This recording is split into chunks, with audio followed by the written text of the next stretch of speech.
आज रायगड आणि पालघर जिल्ह्यातील सर्व शाळांना सुट्टी जाहीर करण्यात आली आहे। मुसळधार ते अतिमुसळधार पावसाचा इशारा देण्यात आलेला आहे। रायगड आणि पालघर जिल्ह्यामधल्या सर्व शाळांना सुट्टी जाहीर करण्यात आलेली आहे आणि नागरिकांना सतर्क राहण्याच्या काळजी घेण्याच्या सूचना या ठिकाणी देण्यात आलेल्या आहेत।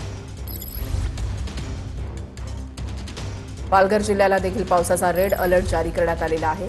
रायगडमधल्या काही भागांना राज वैश्यपायन आमचे प्रतिनिधी आमच्या सोबत आहेत, त्यांच्याकडून अधिक माहिती जाणून घेणार आहोत। राज, सध्याचे अपडेट्स काय? नक्कीच वृषाली, आपण जर पाहिलं तर काल रात्रीपासून रायगड जिल्ह्यामध्ये मुसळधार पाऊस बरसत आहे। आपण सध्या पाहिलात ही अंबा नदीची परिस्थिती आहे। अंबा नदीच्या पाणी पातळीमध्ये देखील लक्षणीय वाढ झालेली आहे।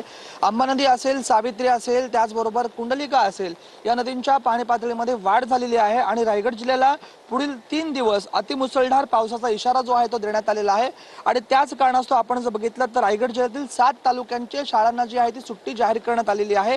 अलिबाग, पनवेल, उरण, श्रीवर्धन, म्हसळा, तळा आणि पोलादपूर या तालुक्यातील 7 तालुक्यातील या शाळांना सुट्टी जाहीर करण्यात आलेली आहे। अतिदक्षतेचा इशारा म्हणून जिल्हाधिकारी किशन जावळे यांनी हा निर्णय घेतलेला आहे। आपण सध्या अंबा नदीची दृश्य पाहतोय। अंबा नदीची पाणी पातळी आता सध्या 7.90 मीटर वरती पोहोचलेली आहे। इशारा पातळीच्या अगदी खालोखाल, म्हणजे काही मीटर खालीच ही पातळी आहे। ठीक, नक्कीच धन्यवाद राज दिलेल्या सविस्तर माहितीसाठी।